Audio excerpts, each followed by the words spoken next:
ایک اور دائرہ. کل شب مجھے کسی نے ایک تصویر بھیجی اور اس تصویر نے مجھے پوری رات جگائے رکھا. ایک دکھ، ایک کرب اور ایک مسلسل تکلیف.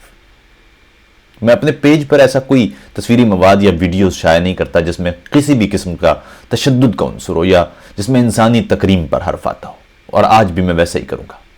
مگر مجھے اس تصویر کی تفصیلات آپ کو پھر بھی بتانا ہے، کیونکہ میں چاہتا ہوں کہ آپ کا کلیجہ کٹ جائے.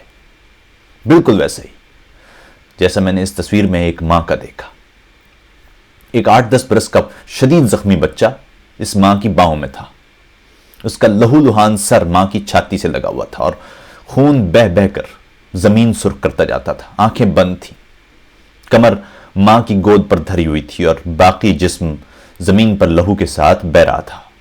یہ بچہ کیوں اور کیسے زخمی ہوا یہ میں نہیں جانتا، اور نہ ہی یہ اہم ہے، کیونکہ اس تصویر میں اہم دیگر معلومات ہیں. اس ماں کی آنکھوں میں 2 ہی چیزیں تھیں. ایک تو یہ دعا کہ کوئی معجزہ ہو جائے، اور دوسری التجا کہ وہاں موجود کوئی شخص اس بچے کو کسی طرح ہسپتال پہنچا دے. معجزہ کیوں نہ ہوا یا ایسے موقع پر کیوں نہیں ہوتا، یہ کوئی مذہبی رہنما یا مولوی بہتر بتا سکتا ہے. مگر اس تصویر کا خوفناک اور دکھ انگیز پہلو اس لہو لہان بچے سے بھی زیادہ، اس ماں سے بھی زیادہ، اس ماں کی آنکھوں سے امڑتی دعا اور چہرے پر پھیلی بے بسی سے بھی زیادہ اس تصویر میں دکھائی دیتا بے شمار لوگوں کا دائرہ. ٹھیک یہی دائرہ کچھ روز قبل مشعل کے قتل کے وقت بھی تھا. ٹھیک یہی دائرہ ہر حادثے کے وقت نمودار ہوتا ہے، ہر سانحے کے گرد بنتا ہے. انسانی بنیادوں پر مدد کو پکارتی ہر صدا اس دائرے سے جا ٹکراتی ہے. یہ بے حسی کا دائرہ ہے، یہ غیر اخلاقی دائرہ ہے، یہ غیر قانونی دائرہ ہے، بلکہ یہ غیر انسانی دائرہ ہے. یہ کیسا ہجوم ہے جہاں موجود لوگ ایک زخمی بچے کو مرتا دیکھ سکتے ہیں اور مدد نہیں کرتے. یہ کیسے لوگ ہیں جو اس موقع پر اپنے اپنے موبائل فونز نکال کر تصاویر اور ویڈیوز بنا رہے ہیں. یہ کیسا حلقہ ہے کہ کوئی شخص کسی ایمبولنس کو نہیں بلوا سکتا. یہ کون سے انسان ہیں جو اس بنیادی انسانی قدر ہی سے واقف نہیں ہیں یا محروم ہو چکے ہیں. مگر ان افراد کا بھی کیا قصور، ان کو کیا دوش دیا جائے اور کیوں دیا جائے. یہ تمام افراد پچھلی کئی دہائیوں سے اتنا لہو دیکھ چکے ہیں کہ ہم ان حادثوں اور سانحات کے عادی ہو گئے ہیں. ہم اتنی میتیں اٹھا چکے ہیں کہ اب موت بہت عام سی شے ہے. ہمیں غربت، افلاس، بھوک، ننگ، تنگ دستی، مہنگائی اس قدر اذیت دے چکے ہیں کہ ہمارے نزدیک زندگی ماں باپ کی وجہ سے ہمیں لگ جانے والی کوئی بیماری ہے، اس کے سوا کچھ نہیں. ریاست افراد کے عقائد اور نظریات کے معاملے میں تو حساس دکھائی دیتی ہے.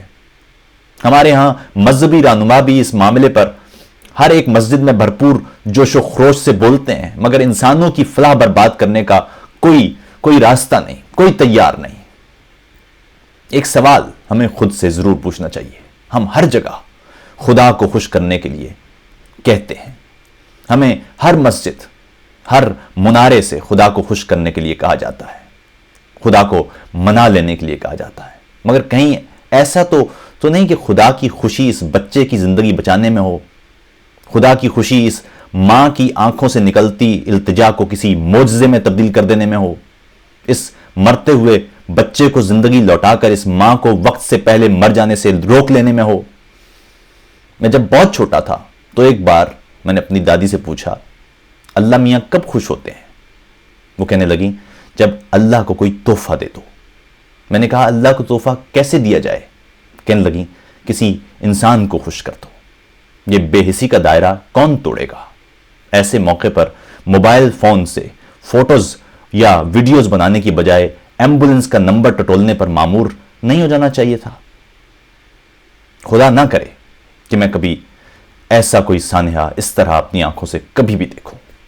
مگر اگر ایسا کبھی کچھ دیکھوں تو خدا کرے کہ اس وقت میں اس بچے کی زندگی بچانے کے لیے اپنی تمام تر کوششیں صرف کرتا ہوا ملوں، بے حسی کا دائرہ توڑتا ہوا ملوں.